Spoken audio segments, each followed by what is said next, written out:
play-by-play sports director at WJFW TV in Rhinelander, Mr. Mike Garrigan. Mike. Thank you much, Matt. Jack Voigt, Gerald Williams, and Matt Mieske will try and solve the riddle known as David Wells. Wells has retired 12 straight batters, and he's pitched 12 straight scoreless innings against the Brewers this year. Outstanding, isn't it? And it's Matt's favorite, Captain Jack up. And quickly, down the line, this is going to be extra bases. I'm already bringing some Hodag luck to the Brewers as Jack Voigt opens up the inning with a double. And you mentioned quite a streak here with some guest hosts and runs being scored. Yeah, it's amazing. We get a guest commentator in here and we get some action. And Jack Voigt with a fastball on the inside part of the plate. Just out of the reach of Wade Boggs at third base, but good. Gerald Williams' turn to try and do some damage against his ex-mates. And he will step up against Wells. Wells 6-0 over the last 4 years against the Brewers with a 2.5 ERA. Unbelievable, isn't it? Now, the Brewers historically have had trouble against left-handed pitchers, particularly ones that have outstanding control, and Wells certainly has that.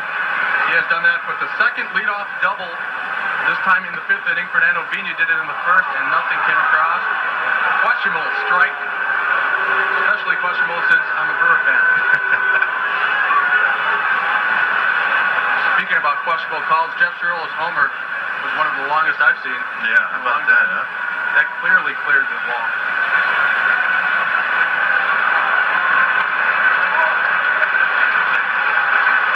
Wells taking his time. And the bunt attempt. Nice stop by Joe Girardi. Girardi, one of the Brewer killers. He led the Yankees in hits against the Brewers last season. Well, you've done your homework, haven't you, Mike? It gets pretty cold in Rhinelander. My, oh my. You know, they have a very good library. Well, as you mentioned, Joe Girardi, one of the best defensive catchers in the American League, and you have to be able to block balls like that. The pitcher has to have your confidence that you're going to block that. And the difference between a runner on third and nobody out and a runner on second and nobody out is pretty huge. The 1-1 count now.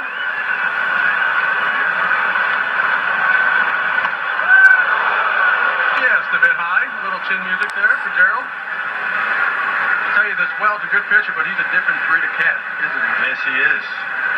I believe he has a tattoo of his daughter on his arm. That's what I heard. Okay.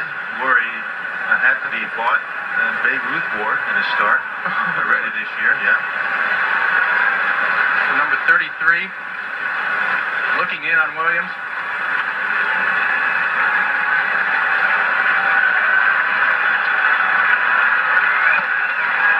And Williams takes another ball, 3-1. What do you do in this situation, Bill? Do you let him swing away? No, you bet.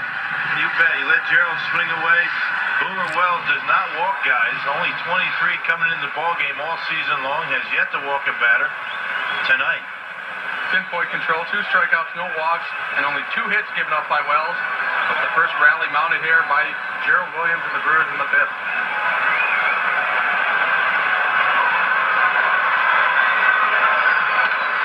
And this one is driven to left, but it's playable. And it is caught by Scott Kozer. The center fielder grabbed that? Chad Curtis. Jack Curtis ran under that one. Nonetheless, 1 out, and Jack Voigt will have to stay on second base.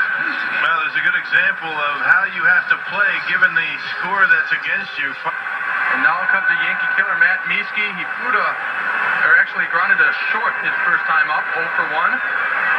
Obviously in the lineup because of the lefty Wells, replacing Burnett most likely.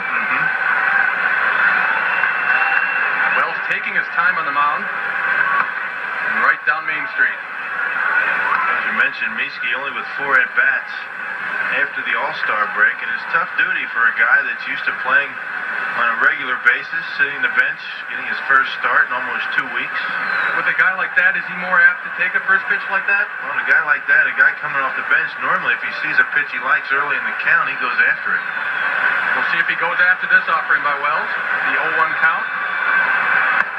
Takes it inside. 1-1. To take that a little bit further, Matt Mieske, one of those guys that likes to go up and look for a particular pitch, and he's been watching David Wells all night. Guy looking for a curveball early. Let's see if we can guess right here for Matt Mieske. Beautiful night for baseball. Problem is no runs on the board for the Brewers yet, but they're threatening here with a runner on second and 1 out. And did it hit him? No. It hit the plate, it hit something, and it goes all the way screen, and Captain Jack will line up on third. Captain Jack's made it all the way up to Rhinelander, huh? You guys have heard of Captain? Oh, yeah. We're big right. fans. Well, it was a curveball, and he spiked it.